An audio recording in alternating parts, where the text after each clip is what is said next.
De retour pour la dernière et la troisième dernière partie de cette émission. On va parler tout de suite avec Maxime Bonhomé de la rencontre, l'autre rencontre de CFA2, c'est-à-dire Sablé contre Changé. Exactement, et Sablé qui a gagné 4-1 avec un doublé de Quentin Bachat qui a marqué dès la 4e minute. Alors il n'est pas forcément très grand, mais il a marqué 2 buts de la tête. Après Changé est revenu au score par Perrier, exactement, sur une frappe contrée de Bachelier. Enfin bon, c'est peut-être leur seule possibilité de marquer en soi, même si Vincent Laurentin a fait un match, le gardien de Sablé, un match exceptionnel.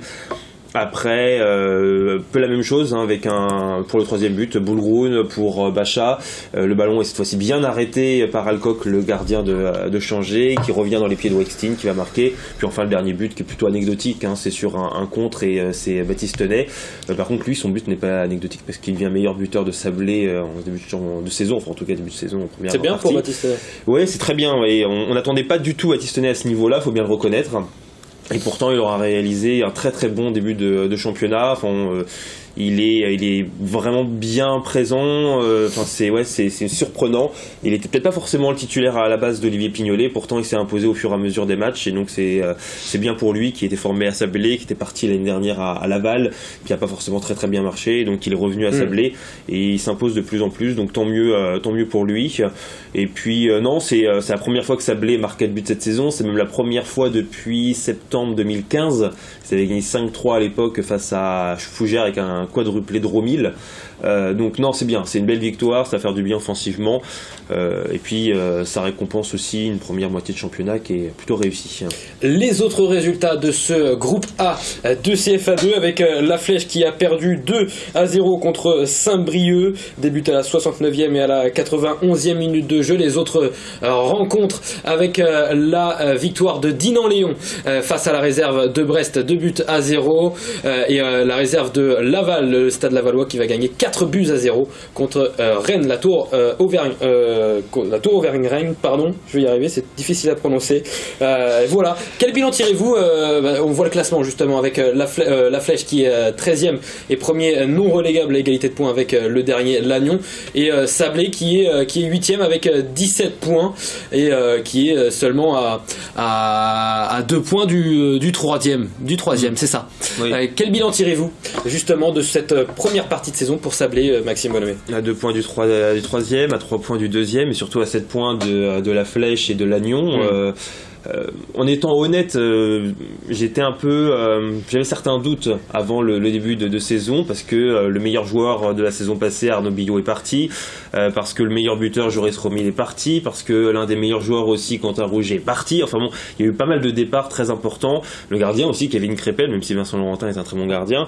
Donc il y avait aussi misé sur cette jeunesse sabolienne qui réussit plutôt bien, en prenant des joueurs qui étaient aussi en difficulté. Anthony Deroire notamment, qui n'a pas eu de chance dans sa carrière, avec notamment là passage à Évian.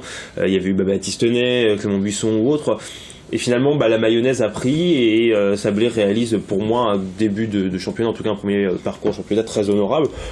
Il manque pas grand-chose pour aller voir plus haut, mais il manque cette petite chose qui ne va pas leur permettre de jouer les premiers rôles, je pense, cette saison. Faut être honnête. Mais ils sont en train de préparer l'année suivante, voire peut-être l'année d'après, avec un championnat qui sera sans doute un peu plus simple. On avait déjà eu l'occasion d'en parler ici. Donc non, c'est un bon début de championnat. On peut attendre mieux. Il manque sans doute ce buteur, même si c'est une certitude. Maintenant, Quentin Bachat a marqué ses 2 premiers buts et on l'attendait enfin, parce que c'est vrai que Quentin Bachat, c'est un peu le buteur normalement désigné. Il n'avait pas marqué depuis le début de la saison, il en a marqué 2 ce week-end. Donc j'espère que ça va vraiment le porter pour l'année 2017. Puis Baptiste Tenay aussi, en espérant que Anthony Deroy reste. Après, défensivement, c'est solide. Quentin Bachelier est l'un des meilleurs défenseurs en tout cas de CFA2, de ce que j'ai pu voir, en tout cas des équipes qui ont joué. C'est vraiment un très très bon défenseur. Et puis il manque sans doute une sentinelle et un buteur. Merci Maxime Bonhomé pour ce bilan à mi-saison pour les Saboliens du Sablé FC. Richard Désiré, je reviens vers vous pour parler de vous. Vous avez été joueur de foot et professionnel en 2e division, c'est ça? Ouais, j'ai fait 3 années stagiaire à Rouen. Je suis passé Je suis passé pro là, j'ai signé un contrat de 4 ans à l'issue de ces 3 années stagiaires, et le club s'est retrouvé une seule fois en position de relégable pour descendre de Ligue 2 en National. C'est au soir de la dernière journée, donc j'ai fait une 30aine de matchs de National lors de ma première année pro, mais on a fini à la plus mauvaise place, celle qui ne permet pas de réaccéder aussitôt à la Ligue 2, et le club a déposé le bilan. Donc j'ai été libéré très tardivement de mon contrat, j'ai signé à Tours le 24 août, je me suis rompu les croisés le 25, et ça a été le début un petit peu des difficultés. Vous parliez de Roire. Voilà, j'ai pris d'autres aspirations par la suite. Je suis allé dans les Vosges pour rejoindre National, et puis j'ai eu une activité professionnelle qui s'est mise en place à côté, qui m'a beaucoup plu, et tout en passant mes diplômes d'entraîneur. Je suis revenu dans le foot en tant qu'entraîneur très rapidement, mais je n'ai pas fait la carrière footballistique de joueur que j'aurais pu faire. Voilà. Vous jouez à quel poste justement à cette époque? Alors j'ai fait toute ma formation au milieu offensif derrière l'attaquant, et je suis passé professionnel en tant que défenseur central. D'accord. D'accord.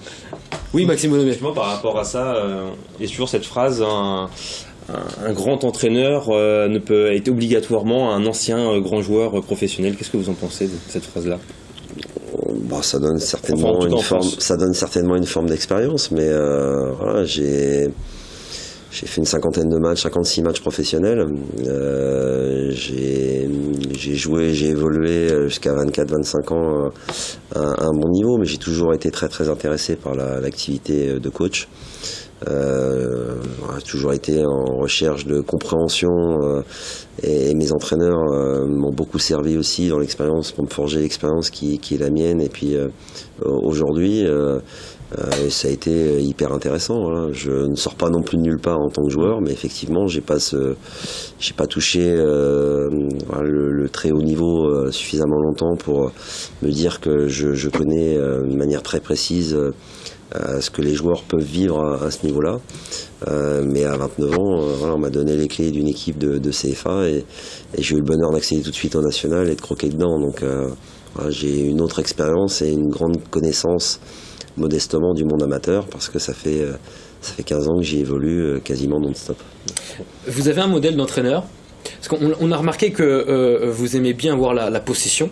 C'est ce qu'on voit, c'est ce qu'on ressent sur les matchs du Mans FC. Garder le ballon, c'est ça votre philosophie du foot?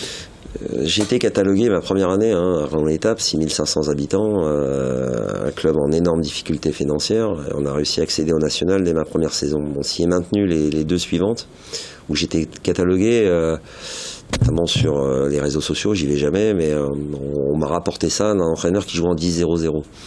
La totalité de mes joueurs avaient une activité professionnelle, et nous nous sommes maintenus dans un championnat extrêmement difficile, beaucoup plus qu'aujourd'hui à mes yeux. Nous sommes maintenus à chaque fois au soir de la dernière journée, et il y avait des équipes qui évoluent aujourd'hui, des clubs qui évoluent aujourd'hui en Ligue 1, en Ligue 2, et ça a été très très formateur. On s'adapte toujours à l'effectif qui est le sien. On s'adapte. Voilà, j'ai toujours été dans la peau du petit de David qui devait battre le Goliath. Donc on a toujours eu un comportement, un don de soi exceptionnel. Mais on n'avait pas non plus les pieds carrés, mais on a la capacité à être très très solide. Notre capacité à gagner les matchs 1-0 était assez incroyable. Après, effectivement, au fil du temps, j'ai évolué dans mon approche, parce qu'il y avait un petit peu moins de pression. J'ai décidé d'aller à Quevilly en CFA, je suis revenu dans les Vosges en CFA, je suis parti à Avranches en CFA, et cette accession en national et ce retour en national s'est fait au travers du jeu, avec des joueurs qui ont compris que ça pouvait être une activité professionnelle, avec des dispositions, un plan de jeu et une organisation cadrée à laquelle les joueurs ont adhéré, et puis cette notion de plaisir est devenue extrêmement importante. Donc ça a été le cas sur mes dernières années dans les Vosges, où il a manqué la dernière année très peu de choses pour qu'on puisse accéder au national, et puis on m'a donné cette possibilité aussi en arrivant à Avranches de pouvoir dans une région aussi qui aime le beau jeu, donc c'est aussi un petit peu plus propice à pouvoir le faire, et ça m'a permis aussi de développer toute cette activité autour du ballon, et que les joueurs prennent plaisir, je pense, à jouer. Pour revenir au championnat, on va voir sur les écrans les résultats du Mans FC cette saison, tous les résultats depuis le début de l'année. On a joué vous avez joué toutes les équipes sauf Wassel. Laquelle redoutez-vous le plus pour ce championnat? Laquelle vous a fait la plus belle impression dans les équipes que vous avez pu affronter?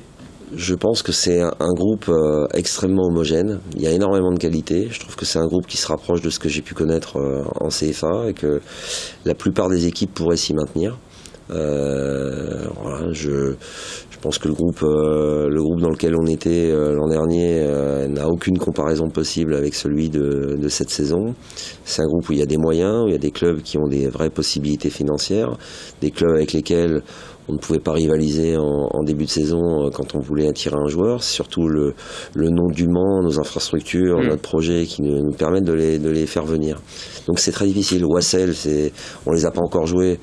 C'est la plus grosse masse salariale. Avoine a fait des vraies capacités pour faire venir de vrais bons joueurs et ça restera extrêmement solide sur la deuxième partie de saison. Blois serait très certainement l'équipe qui pratique le meilleur jeu, plutôt sympa. Saint-Privé a le meilleur trio offensif et ont aussi beaucoup de moyens. Ils ont fait une saison un petit peu moyenne l'année dernière, mais les 3 années précédentes, ils ont fini à la 2e place, à la plus mauvaise, et n'ont pas réussi à accéder. Puis vous allez à Aubervilliers, c'est une équipe qui est solide, qui a de bons joueurs, qui a un vivier phénoménal en région parisienne, et où le contexte pour aller bien y figurer est extrêmement compliqué. Donc si je fais ce ratio-là, vous avez les 5-6 équipes qui ont la possibilité de finir tout en haut. Le mercato, il arrive. Est-ce qu'il y aura des renforcements est-ce que vous êtes sur des joueurs? Est-ce que vous avez déjà des noms en tête? Ouais, on va avoir un ou 2 départs. Ça, c'est une certitude. Vous avez les noms? Vous pouvez les citer? On va avoir très certainement Julien Gann qui ne repartira pas avec nous sur la 2e partie de saison, parce que force est de constater pour lui que c'est difficile de pouvoir concilier son activité professionnelle avec un entraînement suivi pour pouvoir évoluer avec l'équipe de CFA2. Alors c'est dommage, on a fait le pari, lui et moi, le club et lui, d'essayer de voir ce qu'il était possible de faire. C'est pas un échec, c'est une compréhension mutuelle que c'était difficile de pouvoir voir autre chose.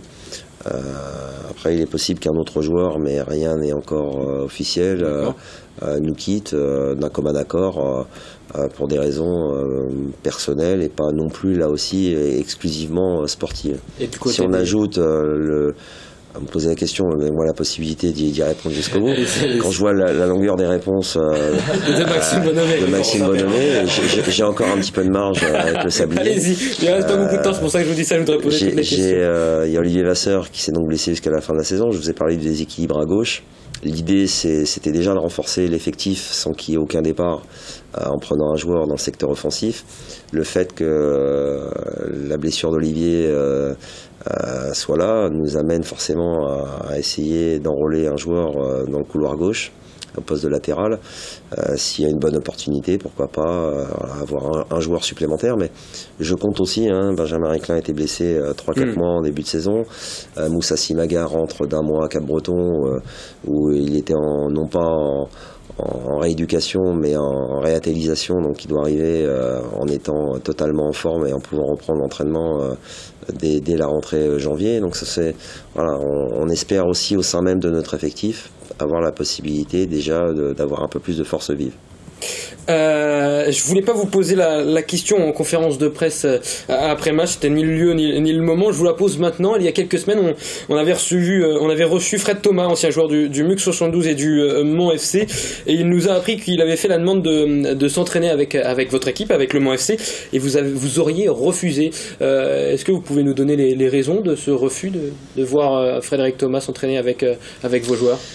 La question se pose assez régulièrement, puisque la totalité, ils sont extrêmement nombreux, des anciens Manceaux appellent pour pouvoir venir s'entraîner avec nous. La raison pour laquelle le club, et non pas Richard Désiré, Parce que vous dites vous, quand vous dites vous, il faut parler au nom du club. Parce que Frédéric Thomas avait dit Richard Désiré, c'est pour ça que j'ai repris un petit peu ces termes. Alors c'est peut-être une erreur de ma part. De la poser comme ça, sans savoir et sans aller à la source, le Mans FC et la poser comme ça, j'en fais partie du Mans FC. Mais voilà, il y a une question de logique. Quand on constitue un groupe, que l'on garde 8 ou 9 joueurs, qu'il y en a 12 ou 13 qui arrivent, il y a des périodes où on cherche justement à créer un amalgame avec des joueurs sans mettre de pression à d'autres qui sont ici, et ça a aucun rapport avec la personnalité de Fred Thomas. Je lui ai dit, je lui ai expliqué au nom du club. Thierry Gomez lui a expliqué aussi quand ils se sont vus. Il n'y a aucun souci, encore une fois, avec les anciens Manceau et ce que chacun peut penser ou amener à faire. Je suis quelqu'un, tout comme le président, qui arrive de l'extérieur, qui a un regard complètement neuf, qui fait fi de ce qui a pu se passer, mais qui en tient compte au moment du dépôt de bilan.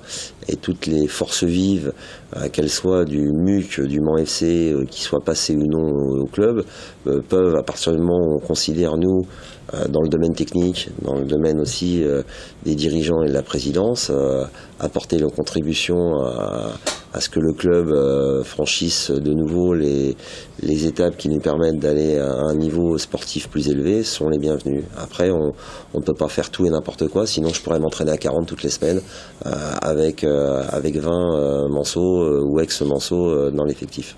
Merci Richard Désiré. Qu'est-ce qu'on peut vous souhaiter pour l'année 2017 ? Écoutez, l'objectif, vous le savez bien, c'est de finir tout en haut, c'est de finir à la première place. Et puis moi, à titre personnel, par rapport à cette saison, c'est que on n'ait aucun regret de ce que les joueurs, l'effectif, le club aura donné, aura fait en termes de débauche d'énergie, d'entrain, d'envie. Après, encore une fois, je me répète, ça ne reste que du sport. Voilà. Ce qu'on peut souhaiter à vos chroniqueurs, c'est que la prod ou vous-même leur fournissent des bonnes petites fiches sympas pour bien préparer leurs émissions, comme vous l'avez extrêmement bien fait aujourd'hui. Merci Richard Désiré, c'est un plaisir de vous recevoir. Pardon. Désiré. J'ai dit quoi? J'ai fourché? Je crois que ces fiches ne sont pas si bonnes. Richard Désiré, pardon, merci en tout cas d'être venu sur le plateau. On espère vous revoir d'ici la fin de la saison. Merci à vous, chers consultants, Maxime Bonhomé, Corentin Perrin, Valentin Mauduit. Je vous souhaite de passer de très bonnes fêtes. Je vous souhaite également, chers téléspectateurs, de passer de très bonnes fêtes de fin d'année. Je vous dis à l'année prochaine et je vais remercier également toute l'équipe d'LMTV qui nous suit chaque lundi, avec Evan, avec Léo Beltrando, le réalisateur qui fait un boulot formidable avec nous. Dès le matin, dès très tôt le matin à partir de 7h. Et oui, et merci à tout le monde ici, à Pascal Brulon, le directeur de la chaîne, de nous faire confiance. Merci à Rachel, merci à Warren, merci à tout le monde. Merci à MTV et 1, 2, 3. Merci à LMTV surtout et merci à vous, chers téléspectateurs. Je vous dis à l'année prochaine. Ciao.